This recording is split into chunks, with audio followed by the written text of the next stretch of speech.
Negotiation is the key to conflict management. Now, I do counseling in a lot of different areas, mostly in the business environment, but some in marriages and families and things like that. You know, there are parents that, when I talk to them about negotiating with their kids, say, "What are you talking about? I'm the parent. I don't have to negotiate.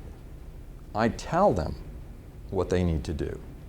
And there are managers who have the same attitude. "I don't negotiate with my employees. I'm the boss." Okay, now what we're talking about is your power base, and we're going to talk about this a little bit later, but basically there are 4 power bases that you can draw from. We all draw power from somewhere, okay? And the first power base is your authority power base, and that's the one that's given to you when you're promoted to supervisor or manager. You have a business card to prove it, and it says you have authority over your direct reports specifically. So when you sit down with them, you can use that power base. You can remind them who's the boss, and you can tell them what's what. And that's probably the weakest form of conflict management you can possibly have, is when you're drawing primarily from your authority power base. I mean, you want to be able to draw from it when it's necessary. But some people go way overboard in drawing way too much, and that's the only power base they have. It's a very weak power base. The next power base is positional power. Okay, positional power is about who you're close to. Now, I find, do you have an administrative assistant, David? Do not. You do not. Well, I'll tell you, a lot of times you are the okay, you are it. I work with one individual who's pretty high up in their organization who has an administrative assistant, and she is like the typical positional power-based person. They call her the guardian. Okay? She's the watchdog. She's the gatekeeper.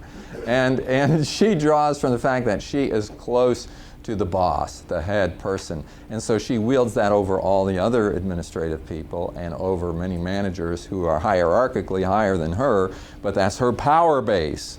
And she uses it, and you talk about conflict, so I'm actually coaching her and some of the people who are offended by her behavior.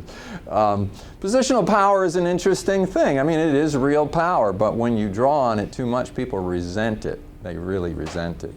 The third power base is the knowledge base. And this is knowledge, skills, and so forth, so that if you've been in the business for a long time and you know the business inside and out, and you're talking to somebody who really doesn't, you have power over them. Knowledge is power. Now, some people use it to create silos of information within an organization so that they become the gurus and the keeper of the knowledge, and people have to come to them, and you know, because the information isn't available. And so people use that power base a lot. The fourth is the one that we try to work with in terms of practicing conflict management. I don't know what to call it, so I call it personal power. And this is where you're drawing it from just all kinds of things. It's about your presence. Some people have a presence that's very commanding. Not necessarily demanding, not necessarily intimidating, but commanding. You know, people listen to them and they are drawn to them, and there's a sincerity there, and there's a sternness when there needs to be a sternness, but there's a power in that. And another aspect of that personal power is empathy. People who, in their power, instead of, they sense that right now it's not time to push, it's time to connect. And they listen, and they know when to listen, and they connect to another person, and they can feel the person's pain, and they can feel where they're coming from, and intuitively they sense what they need to do right now. And it may be to show some mercy and forgiveness, or it may be to be very, very stern, but they have that sense about them.